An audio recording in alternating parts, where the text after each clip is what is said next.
مذہبی، نسلی اور تاریخی تناظر میں فاصلے بڑھتے جا رہے تھے۔ فلسطین ہجرت کر جانے کے مذہبی فلسفے کو سیاسی تحریک میں بھی بدلنے کی کوشش کی۔ اس دور میں موجودہ فلسطینی علاقہ سلطنت عثمانیہ کے زیر انتظام تھا۔ لوگ تو باہر نکلے ہیں سڑکوں پر، لیکن ابھی صورتحال کو پتہ نہیں کتنا بگڑنا ہے کہ اس سے پہلے کہ واشنگٹن اور تل اویو اور یورپین کیپٹلز اور ہیومینیٹیرین آرگنائزیشنز کہیں کہ بس حد ہو گئی۔ کہ اسرائیل نے جو بھرپور حملہ کیا غزہ پہ، جو ابھی بھی جاری ہے، اور اب اس ظلم و ستم پر خاموش رہنے والے مغربی رہنماؤں کی سوچ بھی بدلتی ہوئی محسوس ہو رہی ہے۔ 19ویں صدی کا نصف گزر جانے کے بعد خاص طور پر بر اعظم یورپ میں صہیونیت کے پرچار کے خلاف فکر کا واضح طور پر آغاز ہوتا دکھائی دیتا ہے۔ یہودی اور غیر یہودی عناصر کے درمیان مذہبی، نسلی اور تاریخی تناظر میں فاصلے بڑھتے جا رہے تھے۔ سال 1896 میں ہنگری سے تعلق رکھنے والے صحافی اور ڈرامہ نویس تھیوڈور ہرزل نے نہ صرف صہیونیت کے نعروں کو فروغ دیا، بلکہ یورپ کے تمام یہودی باشندوں کو فلسطین ہجرت کر جانے کے مذہبی فلسفے کو سیاسی تحریک میں بھی بدلنے کی کوشش کی۔ ہرڈل صاحب نے جو ہے یہ فلسفہ دیا، یہ اسی کو ایکسپلائٹ کرتے ہوئے دیا۔ تو تھیوڈور ہرزل کا وہ جو 1898 کی بات بتا رہے ہیں، وہ فلسفہ یہی ہے، اور اس پہ اس کو تقویت پہنچائی کس نے پہنچائی؟ بیلفور ڈکلیریشن نے۔ اس دور میں موجودہ فلسطینی علاقہ سلطنت عثمانیہ کے زیر انتظام تھا۔ یہاں بسنے والوں میں اکثریت عرب فلسطینی مسلمانوں کی تھی، جبکہ مقامی عیسائی اور یہودی بہت کم تعداد میں آباد تھے۔ لہٰذا تمام یہودی باشندوں کے فلسطین ہجرت کر جانے کا خواب اس دور کے سیاسی حالات میں پورا ہونا ممکن نہ تھا۔ اس خواب کی تعبیر صرف ایک بڑی جنگ کی صورت ہی میں ممکن ہو سکتی تھی۔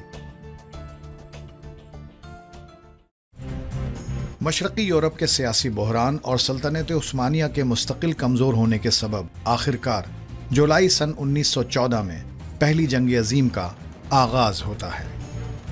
اس تباہ کن عالمی جنگ کے بعد سلطنت عثمانیہ عملاً زوال پذیر ہو جاتی ہے، اور مشرق وسطی میں فرانس اور برطانیہ کا اثر و رسوخ بڑھتا دکھائی دیتا ہے۔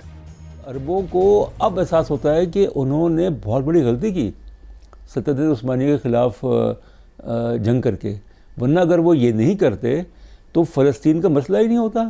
اینڈ آف برٹش امپیریلزم ختم ہوا، برٹش کلونیلزم ختم ہوا، تو اس کے نتیجے میں اسرائیل کا وجود دیکھا۔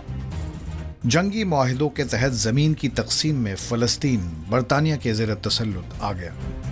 خطے کی اس نئی انتظامی صورتحال میں تھیوڈور ہرزل کا خواب پورا ہوتا دکھائی دینے لگا۔ یورپ میں زیر عتاب یہودی باشندوں کی بڑی تعداد ہجرت کر کے تیزی سے فلسطین میں آباد ہونا شروع ہو گئی۔ 30 لاکھ یہودی جو ہے وہ گیس چیمبرز، اس میں تو ان کے اندر عدم تحفظ، خوف، اور اس وجہ سے انہوں نے ہجرت کی۔ اس وقت جیوز کے لیے یورپ اور امریکہ میں بڑی نفرت تھی، ان کو کانسپریٹرز کہا جاتا تھا کہ بھائی ظلم آپ نے کیا، گیس چیمبرز میں آپ نے بھیجا، ان کی آبادیاں کھدیڑ دیں صدیوں کے اندر۔ مقامی عرب آبادی اور یہودیوں کے درمیان اختلافات اس وقت شروع ہوئے جب برطانیہ نے فلسطین میں یہودیوں کے لیے ان کا علاقہ مخصوص کر دینے کا اعلان کیا۔ اسی دوران یورپ میں زائنسٹ موومنٹ یا صہیونی تحریک بھی زور پکڑنے لگی۔